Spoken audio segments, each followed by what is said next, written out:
अस्सलाम वालेकुम and welcome to another video. मैं हूं आपका होस्ट उमर और आप देख रहे हैं एबी प्रोडक्शंस एंड कार्स। आज हम आपके लिए एक डिफरेंट सी गाड़ी का रिव्यू लेकर आए हैं जो कि डाइट्सू कोको है। अब मैं पता नहीं प्रोनाउंस ठीक कर रहा हूं या नहीं ठीक कर रहा, बट इस पर आपको यही लगा हुआ नज़र आ जाएगा कि कोको है। और ये 2009 में है या 2008 में लॉन्च हुई थी जापान में, जो कि 2018 तक आई है। तकरीबन 10 साल इसकी प्रोडक्शन रही है। तो एक बड़ी डिफरेंट सी गाड़ी है, आपको एक मतलब ये रिसेंबल करेगी मिस्टर बीन की गाड़ी से भी। बड़ी बड़ी खूबसूरत सी, बड़ी क्यूट सी गाड़ी है। तो बस इसी का आज रिव्यू करेंगे।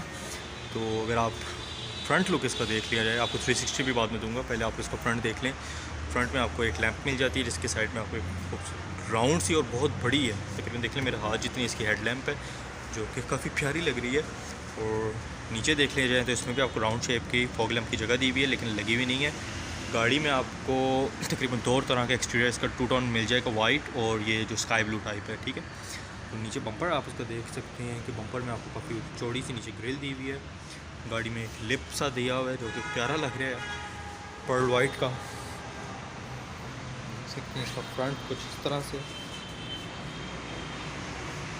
और जहाँ तक साइड की बात कर ली जाए तो साइड में आपको अगेन एक इसके ऊपर वो मिल जाएगा इंडिकेटर। तो गाड़ी जहाँ तक मेरा सोच कह रही है, ये टॉल बॉय कार टाइप का है, जैसे वैगनार वगैरह है।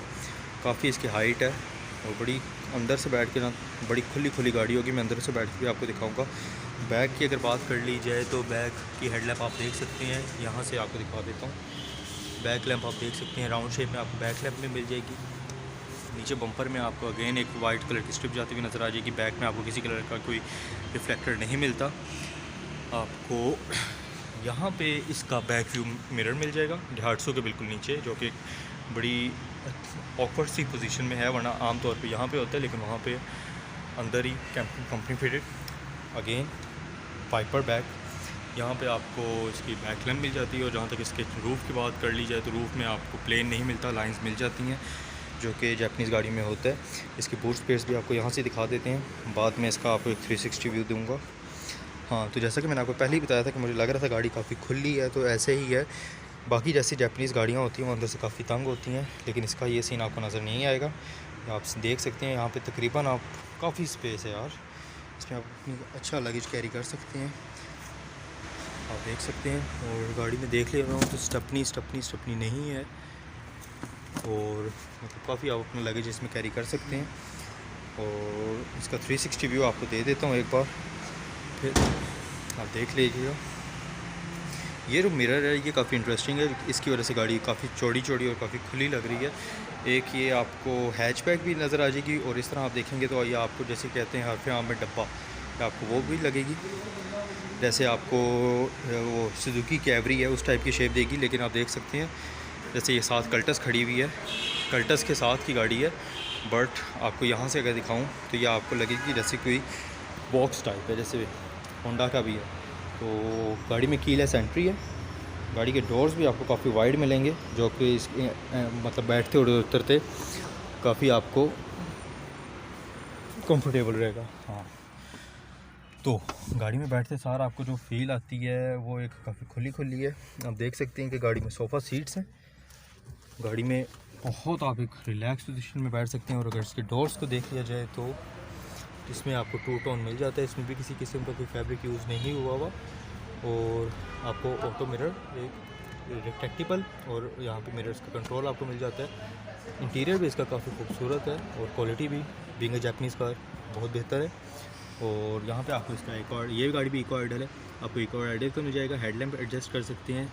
यहाँ पे आप इसका कप होल्डर देख सकते हैं, इसका भी आपको राउंड शेप में एसी की वेंट्स मिल जाएंगी।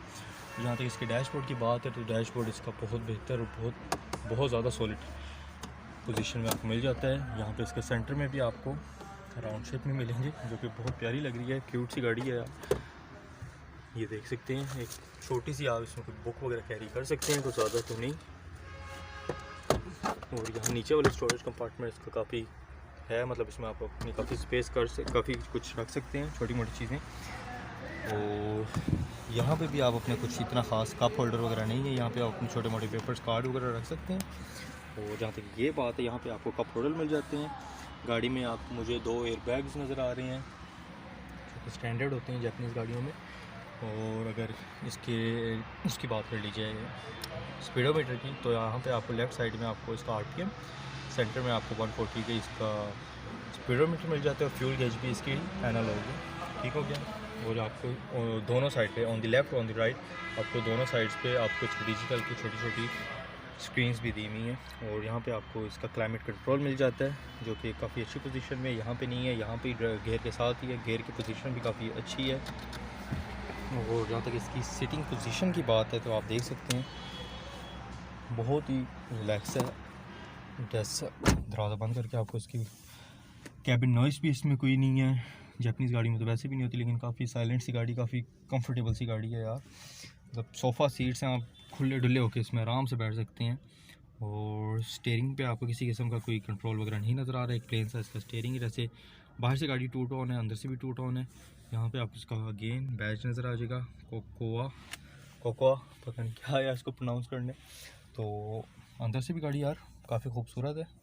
बाहर से तो किसी को खूबसूरत लगेगी, किसी को नहीं लगेगी। मुझे तो काफ़ी क्यूट लग रही है, बट अंदर से इंटरेस्टिंग गाड़ी है, मज़े की गाड़ी है। और तो हेड स्पेस की तो इसमें कोई मतलब एक सवाल होता नहीं है, लेकिन फिर भी आपको बताता चलूँ कि हेड स्पेस भी इसकी मतलब बहुत ज़्यादा है। 6 फुट का भी अगर कोई बंदा बैठ जाएगा उसके लिए लेग स्पेस और हेड स्पेस का किसी किस्म का कोई इशू नहीं होगा। मिरर्स, जो साइड व्यू मिरर्स हैं इसके काफ़ी वाइड हैं, आपको अच्छा एक व्यू प्रोवाइड करते हैं। गाड़ी के बैक डोर में बैठ के देख लेते हैं कि सारा क्या सीन है।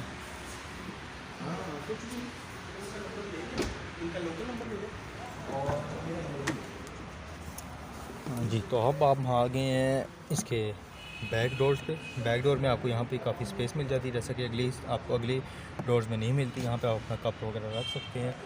और यहाँ पे भी आपको 2 टोन मिलता है। यह आपको मिल जाएगा इसका मिरर का बटन।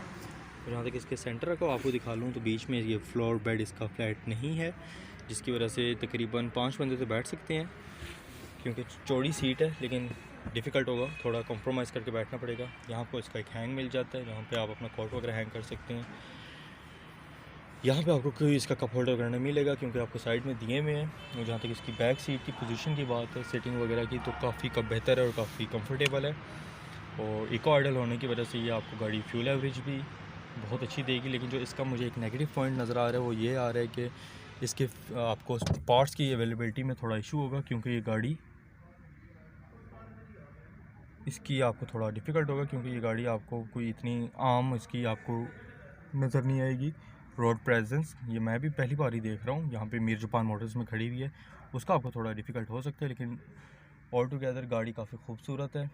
और आपको एक अच्छी गाड़ी, जापानीज़ गाड़ी में एक डिफरेंट किस्म की गाड़ी, कुछ लोगों को शौक़ होता है कि हमारे पास कोई थोड़ी डिफरेंट गाड़ी हो, तो गाड़ी काफ़ी डिफरेंट है, तो काफ़ी मज़े की चीज़ है यार।